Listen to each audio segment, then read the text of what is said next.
Chris, we're getting a bunch of background noise. Do you know where that's coming from? My teenager.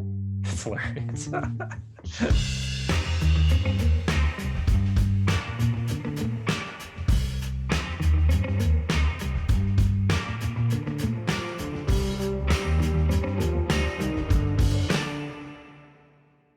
I'm really intrigued about this idea that for an organization like yours that is so centered in the community, financial strength is power, and it is the power to serve. And it is the power to serve in a way that allows you and your community to respond to your needs and aspirations rather than ceding that control to the funder's own imperative. Most organizations, when we work across the country with thousands of organizations, when they have a business model that you have, when they are a human services organization centered in a historically marginalized community, reliant largely on government contracts, that is not a formula that allows most people to gain control of their own financial destiny. What have you guys done to be able to do that? I needed to make sure that we could, one, pass our audits, just basic, right? Just to keep the funding coming in, to give people confidence in us that we kind of knew what we were doing. So we need to have strong audits. We need to just get through the very, very basics. And we did that, right? Before anybody was able to make an investment with us, right? To support us, right? They wanted to make sure that we had the basics down. And I think you guys helped us do that. You helped us put processes in to help us tell our story of how we got there and how we were going to get out. And I think once people understood that, they felt comfortable making some initial investments. The first of which was the anonymous investment back in 2015 from the San Francisco Foundation. Again, San Francisco Foundation, now they're telling me that they weren't really comfortable making that investment, right? But they made that initial $3 million, right?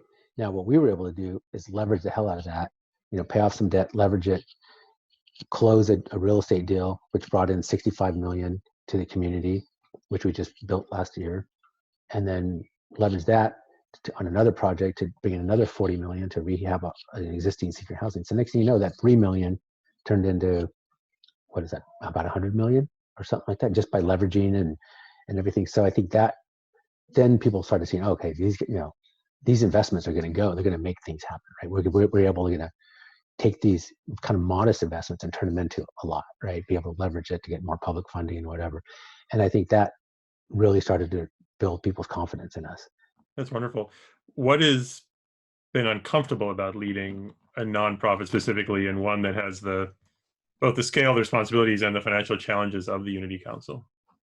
Well, I think it kind of goes into this economic disparity stuff, right? So San Francisco is the most unique place and the wealthiest place in America by far, right? 7 by 7, right? 49 square miles, tiny, right? But it is the wealthiest city in the country, I think, by far, right? Then the resources there are just enormous on how you could pull together funding for a project or whatever. I mean, I could walk around the halls if I needed money for a project when I was working for Mayor Newsom at the time, like, we need this, we need that. And they'd be like, "Oh, Chris, all right, I'll give you $1 million, but just don't call me for 6 months." And it was just ridiculous, right? How quickly you could put together funding for stuff like that.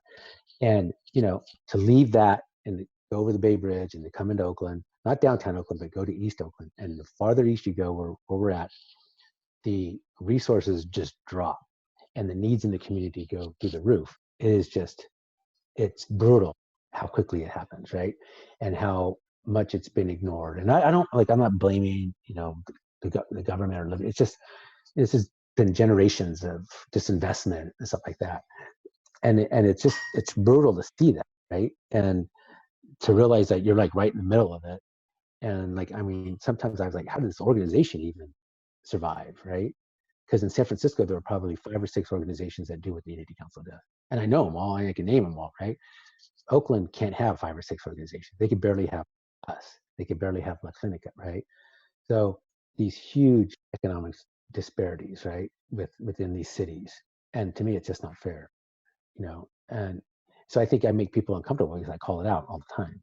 You have 2 teenage sons, and if you imagined a future in which they, first of all, wanted to live in Oakland when they were your age, and were able to live in a different Oakland that had addressed a lot of the issues that you currently see as your concerns, when you think about the last few months and the potential that you've seen in your staff and the relationships you have, the ability to get things done, what would you hope would be different for the Oakland that your sons could live in when they're your age?